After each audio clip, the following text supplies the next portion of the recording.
ಇವತ್ತು ರಾಜ್ಯಾದ್ಯಂತ ಜಂಟಿ ಕ್ರಿಯಾ ಸಮಿತಿ ಸಂಘಟನೆಗಳ ನೇತೃತ್ವದಲ್ಲಿ 5ನೇ ತಾರೀಕು ಅನಿರ್ದಿಷ್ಟಾವಧಿ ಮುಷ್ಕರ ಕರೆ ಕೊಟ್ಟಿದ್ದೀವಿ. ನಮ್ಮ ನ್ಯಾಯಯುತ ಬೇಡಿಕೆಗಳು ಈಡೇರಿಸಬೇಕನ್ನೋದು. ಒಂದು 2020 ವೇತನ ಒಪ್ಪಂದ ಏನು ಜಾರಿ ಮಾಡಿದ್ದಾರೆ ಅದರ 38 ತಿಂಗಳು ಹಿಂಬಾಕಿ ಹಣ ಕೊಡಬೇಕು. ನಂತರ 2024 ವೇತನ ಪರಿಷ್ಕರಣೆ ಮಾಡಬೇಕು.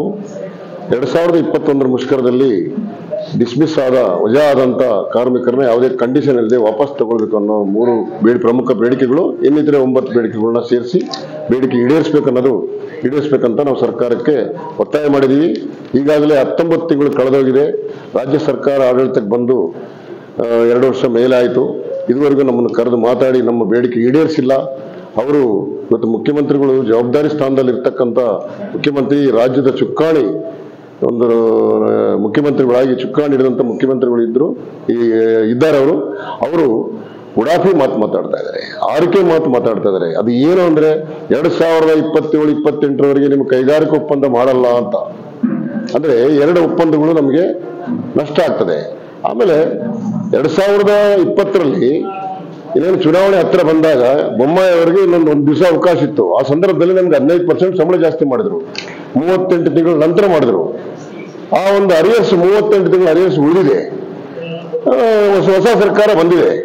ಬಿಜೆಪಿ ಅವರು ಅಗ್ರಿಮೆಂಟ್ ಮಾಡಿದ್ದನ್ನ ನಾನು ಕೊಡಕ್ಕಾಗಲ್ಲ, ಬಿಜೆಪಿ ಸರ್ಕಾರನ ಕೇಳ್ರಿ ಅಂತ ಹೇಳ್ತಾರೆ. ಈ ತರ ಒಂದು ಮುಖ್ಯಮಂತ್ರಿಗಳು ಅವ್ರ ಸ್ಥಾನದಲ್ಲಿ ಇವ್ರು ಕುಂತಾರೆ, ಅವ್ರ ಮುಖ್ಯಮಂತ್ರಿ ಸೀಟಲ್ಲಿ ಇವ್ರು ಕುಂತಾರೆ. ಅದೇ ಇವರು ಈ ತರ ಆರ್ಕೆ ಮಾತಾಡ್ತಾರೆ. ಆ ಕಾರಣದಿಂದ ಜನಗಳು ಇವತ್ತು ರೋಸಿ ಹೋಗಿದ್ದಾರೆ. ರೋಸಿ ಹೋಗಿ ಇವತ್ತು ನಾವು ಮುಷ್ಕರ ಕರೆ ಕೊಟ್ಟಿದ್ದೀವಿ. ಇವತ್ತು ಕಾರ್ಮಿಕರು ಮುಷ್ಕರ ಮಾಡಲಿಕ್ಕೆ ತುದಿಗಾಲಲ್ಲಿ ನಿಂತಿದ್ದಾರೆ. ಯಾಕಂದ್ರೆ 2 ಅಗ್ರಿಮೆಂಟ್ಗಳು, 2 ಒಪ್ಪಂದಗಳು ಇವರಿಗೆ ನಷ್ಟ ಆಗುತ್ತೆ. ನಷ್ಟ ಆಗೋದ್ರಿಂದ 25-30 ಲಕ್ಷ ಲಾಸ್ ಆಗುತ್ತೆ. ನಮ್ಮ 38 ತಿಂಗಳು ಅರಿಯರ್ಸ್ ಕೊಡಕ್ಕಾಗಲ್ಲ ಅಂತ ಹೇಳ್ತಾರೆ. ಆ ಸರ್ಕಾರ ಮಾಡಿದ್ದು ನಾನೇ ಕೊಡಬೇಕು ಅಂತ ಹೇಳ್ತಾರೆ. ಇವೆಲ್ಲ ಕಾರಣದಿಂದ ನಾವು ಅನಿವಾರ್ಯವಾಗಿ ಇವತ್ತು ಸಾರ್ವಜನಿಕರು ಕೂಡ ನಾವು ಮನವಿ ಮಾಡ್ಕೊಂತೀವಿ.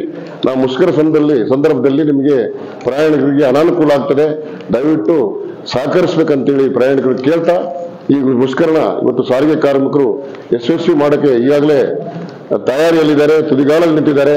ಯಶಸ್ವಿ ಮಾಡ್ತಾರೆ. ನಾವು ಮುಷ್ಕರ ಯಶಸ್ವಿ ಮಾಡ್ತೀವಿ. ಮಾತುಕತೆ ಮಾಡಿ ಈಗಲೂ ಕಾಲ ಮಿಂಚಿಲ್ಲ. ನಮ್ಮ ಬೇಡಿಕೆಗಳನ್ನ ಈಡೇರಿಸುವ ತನಕ ಮುಷ್ಕರ ಮುಂದುವರಿತದೆ. ಬಳ್ಳಾರಿಯ ನಿರಂತರ ಸುದ್ದಿಗಾಗಿ ಬಳ್ಳಾರಿ ಬೆಳಗಾಯಿತು ಚಾನೆಲ್ನ ಸಬ್ಸ್ಕ್ರೈಬ್ ಮಾಡಿ ಹಾಗೂ ಬೆಲ್ ಐಕಾನ್ ಒತ್ತಿ.